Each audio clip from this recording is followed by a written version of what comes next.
2012 wasn't such a good year for the Democratic United Party. It lost in the April general elections, giving the majority of parliament to the Saenuri Party, and then its presidential candidate Moon Jae-in lost to President Park Geun-hye.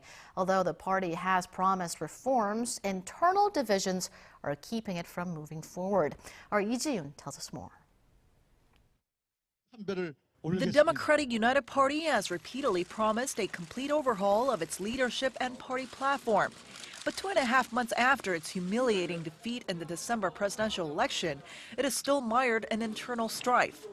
What's holding the party back is the struggle between the members who are once loyal to former President Roh Moo-hyun and who also control the party, and those who oppose them.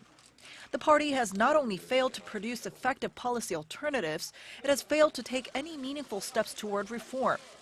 Although the head of the party's Emergency Leadership Committee, Moon Hee-sang, promised to bring about sweeping reforms targeting the factional power struggle, another fight between the factions is brewing, this one over the upcoming party convention in May, where new party leaders will be elected.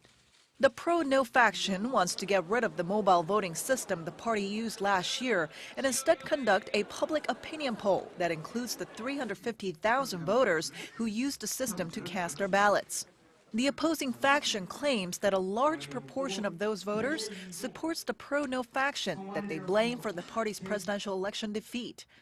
And with talk of former presidential candidate Moon Jae-in, a member of the pro-no faction, resuming his political activities, the opposing faction is saying the members of the pro-no faction should step down to take responsibility for the election loss. Meanwhile, former Seoul National University professor An Chol-soo is expected to resume his political career following an extended stay in the United States that followed his withdrawal from the presidential race to possibly run in the October by-elections. The former professor is widely expected to form a new political party of his own and may also support a close associate in the April by-elections. Lee Ji-yoon, Arirang News.